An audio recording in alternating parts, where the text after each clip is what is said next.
ஓ முருகா! வெற்றிவேல் முருகா!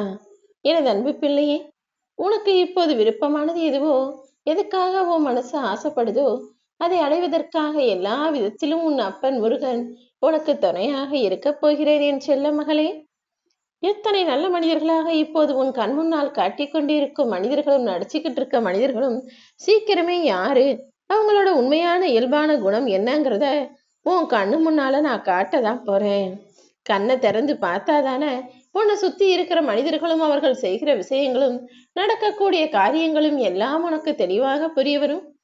அதை விட்டுட்டு குதிரத்து இரண்டு பக்கமும் லாயத்தை போட்டுக்கிட்டு நேர் நோக்கி பார்ப்பது போல எல்லா விஷயத்தையும் ஒரே மாதிரி கண்ணோட்டத்தோட பார்க்காத.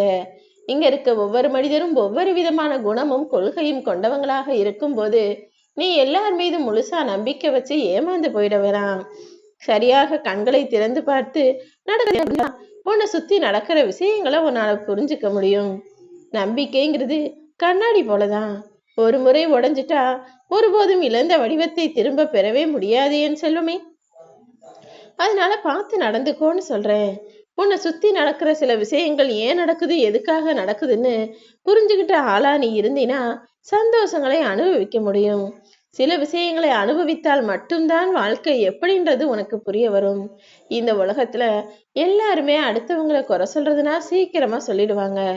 ஆனா பல பேருக்கு தனக்குள்ளேயே குறைகள் இருப்பது தெரியாமல் சுயநலத்தோடும் தவறான விஷயங்களை செஞ்சுக்கிட்டும் வாழ்க்கையை வாழ்ந்துகிட்டு இருக்காங்கன்றத புரிய வைக்கிறதுக்காக தான் இந்த முருகன் உன்னை தேடி வந்திருக்கேன். உன்னை சுற்றி நடக்கும் விஷயங்களை நீ சரியா புரிஞ்சுக்கிட்டா மட்டும்தான் யார் மீது தவறு, எங்க தவறு நடக்குது, எதனால நீ இவ்வளவு கஷ்டப்படுறன்ற பல விஷயங்கள் உனக்கு புரிய வரும். இந்த உலகத்துல நிலையானதுன்னு எதுவுமே இல்ல. உன் வாழ்க்கையில இப்போது இருக்கக்கூடிய சோகமும் துன்பமும் கூட சரியாகி உனக்கான நல்ல விஷயங்களை உன் அப்பன் முருகன் நான் நடத்தி தருவேன் என் செல்லமே. நீ பேசுகிற வார்த்தைகள் எப்போதும் உண்மை நிறைஞ்சதாக இருக்கணும்னு ஏன் சொல்றேன் தெரியுமா?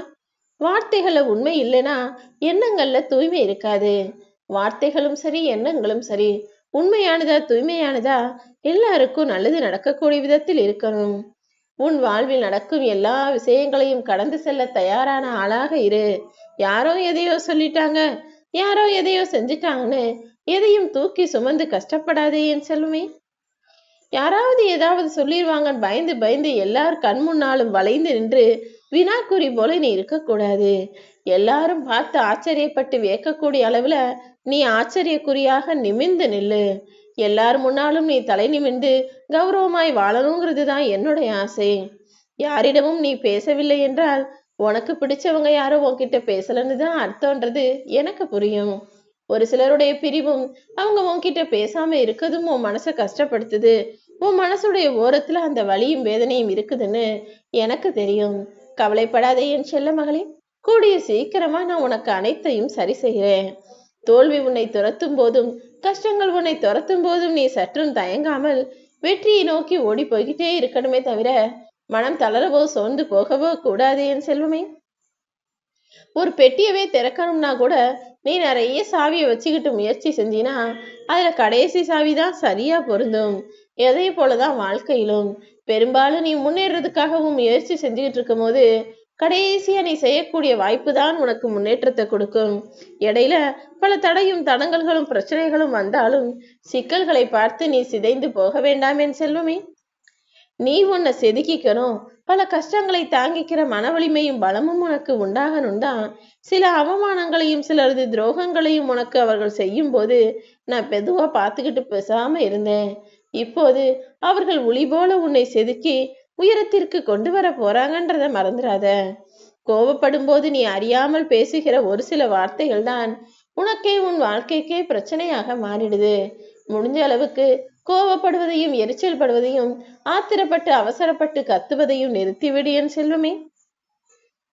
நீ அதிகமாக விரும்பக்கூடிய சிலர் உன்கிட்ட இருந்து பிரிஞ்சு போறதுக்கும் காரணமாக உன்னுடைய அவசரத்தன்மையும் அளவுக்கு அதிகமா பேசுறதும் கூட இருக்குது.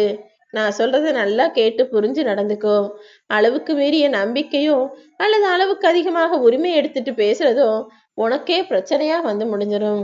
அது உன் வாழ்வில் அவமதிப்புகளுக்கும் காரணமாக அமைஞ்சிருன்றத புரிஞ்சுக்கிட்டு பொறுமையா, அன்பா, பாசமா எல்லார்கிட்டையும் அளவோட நம்பிக்கை வச்சு உரிமையையும் அளவோட எடுத்துக்கோ. நம்பிக்கையா இருந்தாலும் சரி, சந்தோஷமா இருந்தாலும் சரி, சோகமா இருந்தாலும் சரி, அமைதியாகவே இருந்து விடு என் செல்வமே. ஏன்னா எல்லா சூழ்நிலைகளுக்கும் பொருந்தக்கூடிய அற்புதமான விஷயம் அமைதி மட்டும்தான். காயங்கள் இல்லாமல் கனவு எவ்வளவு பெரிய கனவு வேணாலும் கண்டுலாம். ராஜாவாகவும் ராணியாகவும் வாழ்வது போல கனவு காண்பது என்பது சுலபம். ஆனால் அப்படிப்பட்ட வாழ்க்கையை வாழணும்னா வலியும் வேதனையும் காயங்களும் வந்துதான் தீருங்கிறத மறக்காத. அடுத்தவங்க அவங்க இஷ்டத்துக்கு உன்னை பயன்படுத்திக்கிறாங்கன்னா நீ குப்பை தொட்டிக்கு சமம் என்பதை மறந்துடாத. குப்பை தொட்டியில் தானே என்னை யாரு வேணாலும் பயன்படுத்திக்கலாங்கிற மாதிரி எழுதி போட்டிருக்கும். நீயும் அடுத்தவங்க இஷ்டத்துக்கு அவங்க தேவைக்கு பயன்படுத்தக்கூடிய ஆளாக இருக்காம நீயாகவே அடுத்தவர்களுக்கு பயன் தரக்கூடிய வகையில் நீ நல்ல செயல்களை அடுத்தவர்களுக்கு செஞ்சினா உயர்வான உயரறிவை தரக்கூடிய புத்தகமாக நீ இருப்ப. புத்தகம் என்பது எல்லாருக்கும் பயன் தரும். ஆனா அதை யார் இஷ்டத்துக்கும் அதை அடிமையா வச்சு வேலை வாங்க முடியாது. நீயும் அப்படிதான் பயன் தரக்கூடிய வகையில அடுத்தவங்களுக்கு உதவியான ஆளாக இருக்கணுமே தவிர அவங்க இஷ்டத்துக்கு உன்னை பயன்படுத்திக்கும்படி நீ விட்டுடக்கூடாது. எல்லாமே உன் கட்டுப்பாட்டுக்குள்ளதான் இருக்கணும்ன்றத மறந்துடாத. எப்போதுமே ஒரு தாயானவள் பிள்ளைகளை பெறும்போது கண் கலங்கி அழுகுவா, கத்தி கூட அழலாம். ஆனால் பிள்ளைகளை பெற்ற பிறகு இப்படி ஒரு பிள்ளையை பெத்துட்டனே நினைச்சு வருத்தப்பட்டு அழுகும்படி இருந்துவிடக் கூடாது என் செல்வமே. நீயும் உன் பெத்தவங்களுக்கு பயனுள்ள விதத்துல அவங்கள நல்லா பேணி பாதுகாத்து அவர்களுக்கு தேவையானதை செய்யக்கூடிய ஆளாக இருக்கணும். எல்லா மனிதர்களும் இப்போது சரி தவறுன்றதையே மறந்துட்டு தனக்கு எது சரியா இருக்கும், தனக்கு எது வசதியா இருக்கும், நமக்கு என்ன செஞ்சா நல்லா இருக்குன்றத மட்டுமே யோசிக்க கூடியவர்களாக மாறிட்டாங்க. நியாயம் நேர்மைன்னு ஒண்ணு இருக்கிறதையே மறந்து நான் நல்லா இருந்தா என்ன வேணாலும் செய்ய தயார் என்ற அளவுக்கு மாறிப்போன மனிதர்களுக்கு மத்தியில நீ நீதியையும் நேர்மையையும் நியாயத்தையும் கடைபிடிக்க தவறாதே என் செல்வமே. அதையும் தாண்டி யாராவது உன்னை அசிங்கப்படுத்திட்டாங்கன்னா அதுக்காக நீ கண் கலங்க வேணாம். எங்க நீ நல்லா வந்துருவியோன்ற பொறாமை எண்ணத்துல அழகான ஒன்றை அசிங்கப்படுத்த நினைக்கிறார்கள். என் அன்பு பிள்ளையே, அடுத்தவங்க என்ன செஞ்சாலும் உன்னை அசிங்கப்படுத்தவோ அவமானப்படுத்தவோ முடியாது. உன் அப்பன் முருகன் நான் இருக்கும்போது எல்லார் கண் முன்னாலும் உன்னை கௌரவமா நான் வாழ வைக்கிறேன். இதுவரைக்கும் நடந்தது எல்லாத்தையும் போனது போகட்டும்னு விட்டுடு. இனி அடுத்தடுத்த நகர்வுகள் அற்புதமாய் நடக்கும்படி நான் பார்த்துக்கிறேன் என் செல்வமே. நீ சரியாக இருந்தா போதும். உனக்கு எதிராக யார் எதை செஞ்சாலும் அதையெல்லாம் நான் சரி செஞ்சுக்கிறேன். என் அன்பு பிள்ளை, நீ யாருக்காவது ஏதாவது கொடுக்கணும்னு நினைச்சினா இது உங்களுக்கு வேணுமான்னு கேட்கறதுக்கு பதிலாக அதை தூக்கி அவர்களுக்கு கொடுத்து விடு. என்ன நிறைய பேரு தனக்கு தேவையாகவே இருந்தாலும் கேட்க சங்கடப்பட்டுக்கிட்டு பொறுமையா வேணாம் வேணான்னு சொல்லக்கூடியவர்களாக இருக்கிறாங்க. உனக்கு அடுத்தவங்களுக்கு கொடுக்கணும்னு தோணுச்சுன்னா அதை மனதார மகிழ்வோடு சந்தோஷமாக கொடுத்துரு. ஏனென்றால் வேண்டுமா என கேட்பதும் இல்லைன்னு சொல்வதும் இரண்டுமே ஒன்றுதான்ங்கிறத புரிஞ்சுக்கோ. உன் மேல என்னதான் நியாயம் இருந்தும் கூட யாரோ ஒரு சிலர் உன்னை வேணும்னே தவறா சொல்றாங்க, பழி சொல்றாங்க, குறை சொல்றாங்கன்னா அதுக்காக நீ கோபப்பட வேண்டாமின் செல்வமே. ஏன்னா துரோகிகள் எல்லாருமே அவங்களுக்கு தப்புன்னு தெரிஞ்சும் நீ செஞ்சது சரிதான், அவங்க மேலதான் தப்பு இருக்குன்னு தெரிஞ்சாலும் வேணும்னே இப்படி ஏதாவது ஒரு வார்த்தையை சொல்லி உன்னை கோபப்படுத்தி அதன் மூலமாக உன்னை பலவீனமாக்கிட்டு அவங்க நல்லவங்க போல காட்டிக்கிறதுக்காக இப்படிப்பட்ட வேலைகளை எல்லாம் செய்வாங்க. அதையெல்லாம் நினைச்சு நீ கவலைப்படாத. உனக்காக உன்னை காப்பாத்துறதுக்காக உன் அப்பன் முருகன் நான் இருக்கேன். நிச்சயம் இனி உன் வாழ்க்கையில எல்லா விஷயங்களும் நல்லதாகவே நடக்கும்.